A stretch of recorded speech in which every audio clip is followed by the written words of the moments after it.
我们利用那个国家去投资，当然这个会延伸出一些问题来，因为你要享受人家的税务好处啊，你在那里也要有很多的商务活动，所以我们现在的全球布局啊，除了买了美国，有了美国的据点，因为我们的这个 Dexco 这个国家是在欧洲，所以我们也在欧洲成立一个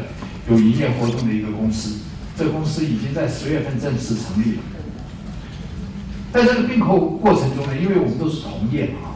尤其在美国地区啊，他对这个反托拉斯法 （antitrust） 这个部分也要求的很严格，所以我们在这个大家正式签约，在正式我们得标了以后，我们取得这个公司的这个公司以后呢，我们就开始进行这个托拉斯法的这个法令规定的这个申请啊，然后得到台湾是公平交易会，美国有个联邦委员会，还有个司法部反托拉斯的部门，也都得到他们的核准，所以他们这些国家当然有他们整个经济利益的考量，我想不会对整个竞争产生负面的影响，所以就很顺利的通过了我们这个案子啊，所以这个部分也是这个过程中的一个重要的一个工作啊。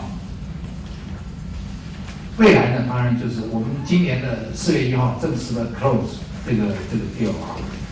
那后续就是要进行整合的规划啊，还要去执行。整合规划我们现在大概分两大块啊，一块呢是属于技术整合啊，技术整合我们有一个技术团队，技术团队我们其实用了很多啊，是美国当年在美国这些大公司，有的在 ExxonMobil， 有的在道公司做过的人，那个年龄大概也都接近退休年龄，但是他们还是身体健康很好，有满腹的这个学问，但是没有，所以我们请他来帮我们来做这个技术整合。那这些人大概都是长期住在美国，我们也在美国聘雇他们，帮我们来做这个技术整合的工作。那当然，真正的主导者，这个专案的管理单位还是在台湾的研发单位啊。我们在做这个部分，大概已经进行得很顺利。现在这个整个 patent 的移转，大概预计明年3月可以完全移转完毕啊。那我们也可以把这些新的技术啊，拿到亚洲来用啊。我们亚洲也有很多这样的项目和这样的工厂，我们可以拿到亚洲来做。所以我们在亚洲未来，我整个公司的品质形象跟我们的产品的形象也可以提升一个档次啊。另外一个就是 sales 啊，这个销售跟这个 sales level 这个整合，我们现在也是我们亚洲为这个基础，我们现在开始发展美国的市场，配合 Dexco 这个公司发展美国市场，欧洲我们也要大力去经营，所以这个部分我们现在也在展开之中。整个团队都已经建立好了，那个人员也都到位了啊，一些非常优秀的人员也都到位了。那现在需要的就是说，业务的工作上啊，组织这个规划上啊，这些人的这个工作职掌上，我们要再详细的把它再分析一下，怎么样的安排是最恰当的安排。我想这个整体来讲，到目前为止，我觉得对台上来讲，这个还算是一个很成功的案例啊。当然现在不到1年的时间，下结论也太早，但是目前看起来，一切跟原来的期待预期没有太大的落差。所以我想今天的成功，团队的帮忙，还有我们这些顾问公司的协助，是最让我感谢的地方。所以我也利用这个机会谢谢各位，好吧？谢谢。主持人，我就先报告到这里。谢谢那个非常这个扼要又详尽的这个报告。那接下来，我想我们请这个案子的投资银行，我们Jerry郭总5分钟的时间啊，讲讲您的心得。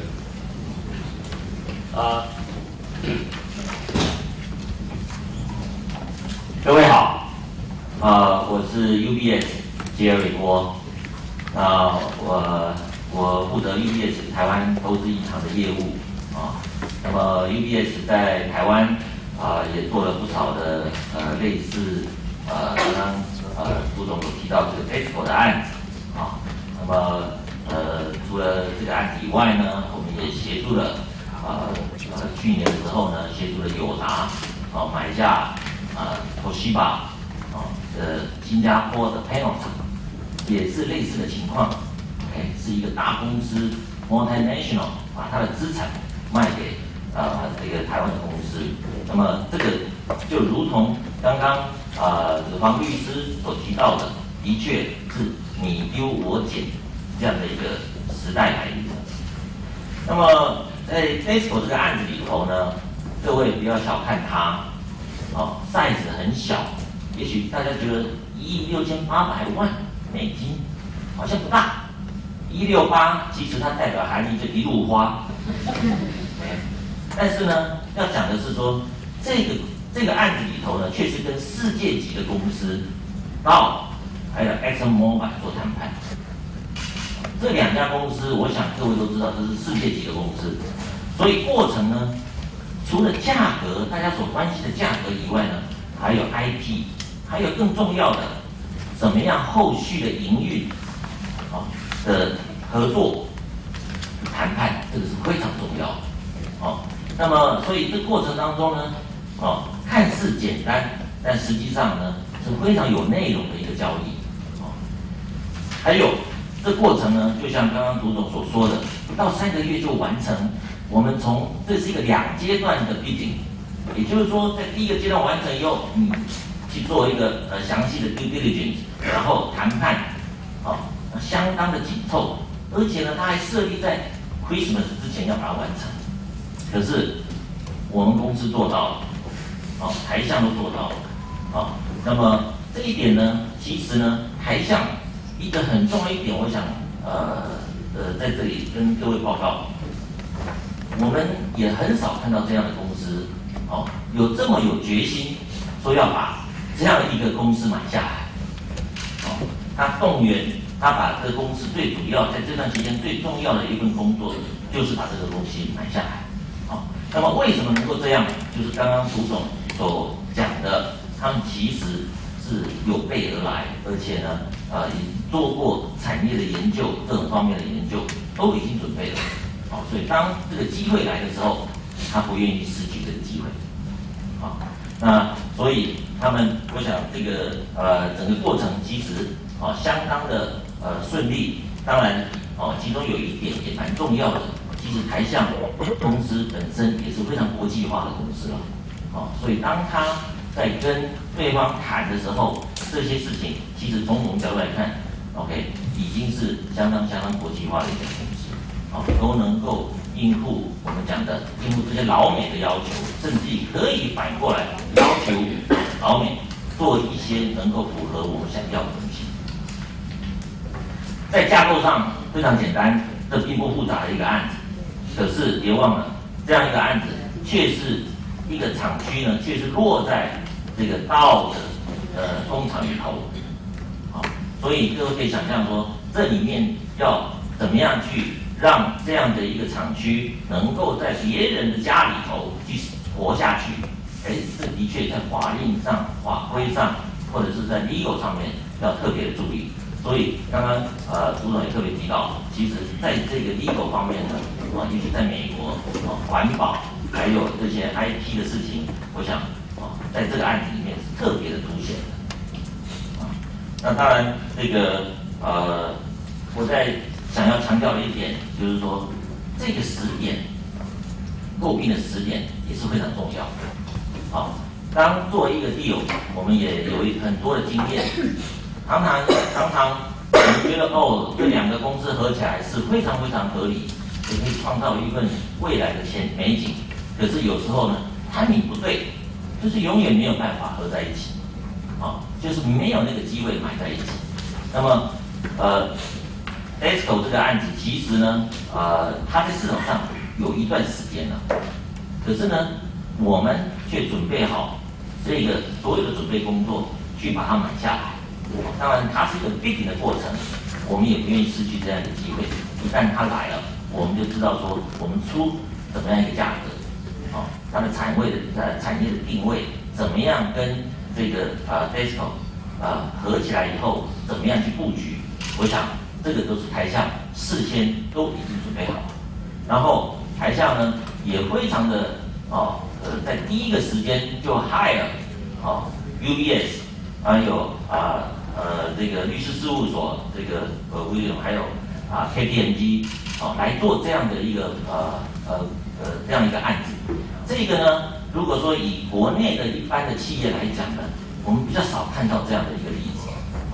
我记得我前一阵子还在跟交易所的这个，今天还跟交易所的这个林副总讲，我说台湾有这样的案子，比台橡大的案子的多很多。不瞒您说，像奇美、Innolab 跟这个群创，还有这个3合1的案子，各位可能不晓得，这里面没有真正的 advisor 在这里面。那么大的案子，可是呢，各位想说，这样一个案子才1.68亿，可是公司找了我想3家都是世界知名的顾问公司或者是财务公司来做这样的案子，那么可以显现公司对于整个案子的重视，这个决心，我想是没有一家台湾的公司到目前为止可以。所以 timing 很好，选择时点也很好。那么当初在做这个案子的时候，股价不到50块钱，各位可以看得到，现在台橡的股价是已经涨了40几%到50%。当然，这不是这个案子的因果关系，也许不是，但是这个绝对有助长之力。谢谢。谢谢 UBS 这个郭总的这个补充那其实我们常常在做并购案子的人都晓得，最好的并购案件呢，就是价格很低，上不了头版的案子，只要你的股份是10倍的，或者是未来10年你都如虎添翼，那种案子最好。只有要上头版的才会想要用很高的价钱去买。这个我想就跟我们到保险公司一样，你只要能够用便宜的价钱买到最好的东西，回来很炫耀。你不会说我去买很贵的，回来在那边这个大吹法雷。那接下来呢，我想我们刚刚谈到钱，我们现在就要请教我们管钱、算钱、会计、财务方面的专家，我们这个张副总，这个 KPMG 张副总，一样5分钟，谢谢。主持人、卢总经理、各位与台人、各位先进，大家午安。我是 KPMG 的张维富，我负责的是并购交易服务的主持会计师，那同时我也是 KPMG 台湾的私募基金行业的主持会计师。很荣幸，我有这个机会可以参与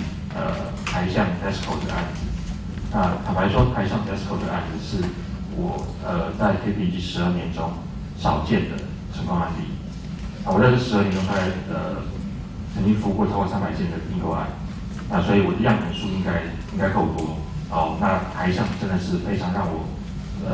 惊艳，而且印象深刻。我印象深刻的部分倒不是说台橡的股价涨了多少，或者是并购当天宣布之后有多少的投资法人对于台橡的平等调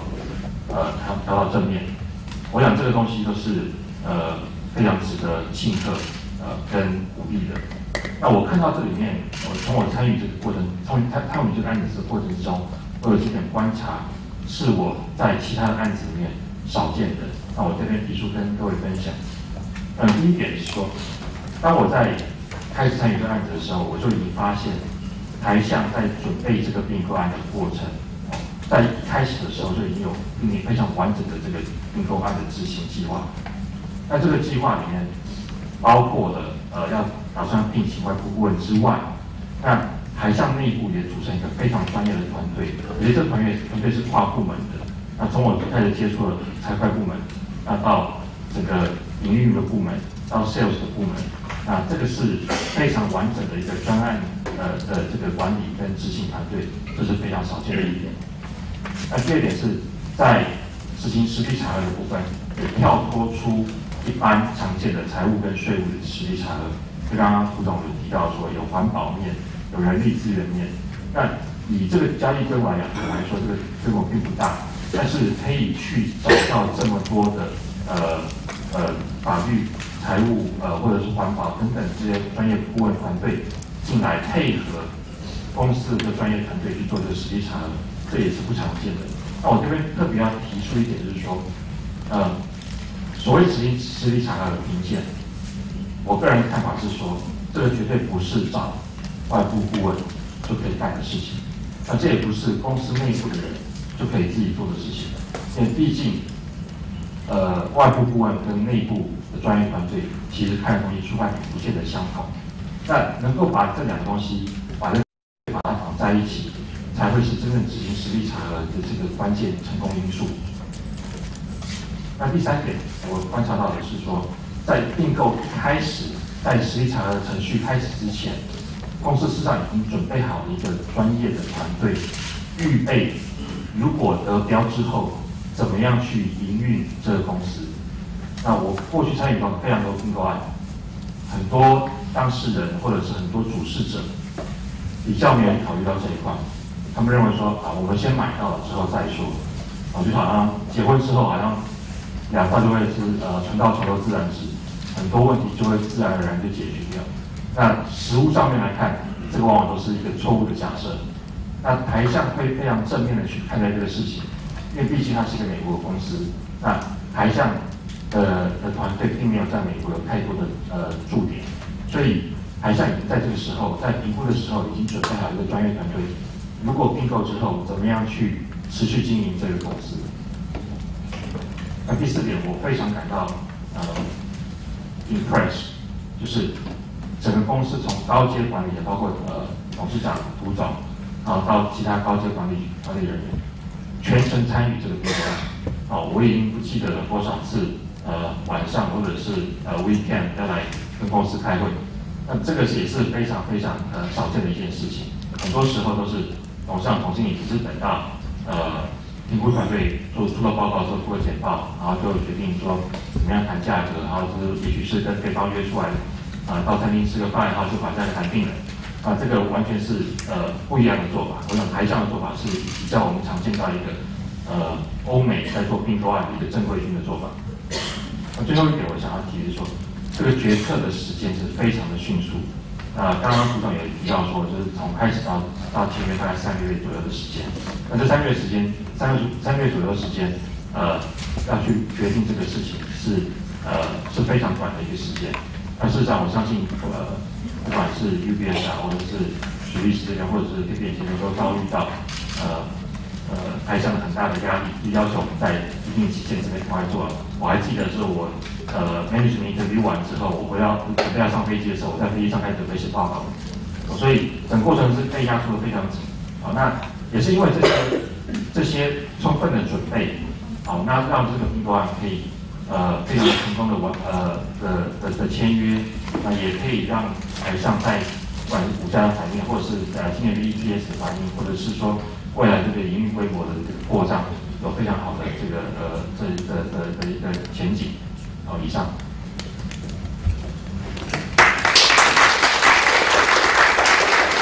谢谢这个配中金张副总，这个很有这个组织的这个好几点的这个补充报告，把就是为什么这个案子可以很成功的这个一些关键点一一的为我们标示出来。那其实一个案子从开始起念去谈到能够在3个月把这个尤其在竞标的情况下把它做出来的确，所以这是一个很高度的这个压力锅所有的压力都落在所有的人身上。但是呢，通常因为并购案到最后是要有法律文件的，所以所有的压力一层一层往下压，到最后就压到那个律师的身上。所以只要各位注意到的话，就是说通常成交的时候记者招待会那个一定会看到当事人，经常会看到我们投资银行，像杰瑞会坐在那里，会计师有时候会在，就是律师不见了，有可能还到后台弄这个文件所以我想酸甜苦辣到最后，我们许律师，你在这3个月里头，我都没有看到你的办公室，所以你到底在外面做了些什么事情？5分钟，谢谢。好，我想大概大家都谈了很多当然这是一个策略性的并购案，我想大家都很清楚啊。那这个案件呢，但是是一个非常特殊、非常特殊的一个案件，因为我过去也代表过国内好几家公司在国外进行过并购，也在美国也做过好几件。那这个案子呢，但是跟所有的案件都不一样，因为这个策略性的投资里面呢，这家公司在卖出来的这家公司呢，是一家非常好的公司，是一家赚钱的公司，它的产品品质之好是世界一流，品牌世界一流，那这个团队的人一定也是世界一流。那两个大公司当它的joint venture partners， 一个是 ExxonMobil， 一个是老田的口看，大家都知道这两家都非常大的公司。那要跟这两家大公司买东西，不是一件很容易的事情，尤其是买一件很好的东西那这个对方愿意卖出来就已经很不容易了，大家谈条件更难尤其是在一个竞标的状况，是国际竞标的状况，有很多不只是我们台湾的团队去，还有很多其他的国家的团队，还包括美国的团队都在竞标的状态之下，而时间压力极大只有短短的3个月，3个月其实讲起来已经算是长的了。为什么？因为第一阶段我们在接到台橡公司要求我们介入的时候，已经是在9月底。10月初就第一阶段标已经递进去，不到2个礼拜。那递进去以后呢，停了差不多就3个礼拜左右的时间其实我们没有停，但是就是说从这个卖方的角度上来讲，几乎3个月没有消息，3个礼拜没有消息。那到第4个礼拜才告诉我们说，你们已经进了2阶段那然后呢，你剩下来不到1个月的时间，第2阶段的东西就要我们叫第2阶段的正式投标，而且需要做非常大的团队分那么我们虽然说这是2阶段投标，但事实上到了2阶段末的时候才知道不是2阶段投标就到最后末的时候呢，才知道还有一个要坐下来跟我们一起谈大家都要飞到芝加哥去。另外一个团队也坐在另外一边应该这样讲，就是说我们谈一天，对方谈一天，我们谈一天，对方谈一天这个谈法非常的奇怪，从来没有碰过这种状态这个整个过程呢，透明度非常的差。为什么呢？因为这个对方2大公司有个特别的要求，因为我们是并购竞争的对手也就是说呢，这个 Dexco 这个公司呢是跟台橡是有竞争关系的所以说呢，在这样的状况之下呢，这个卖方绝对不会脱光了给你看，不可能的事情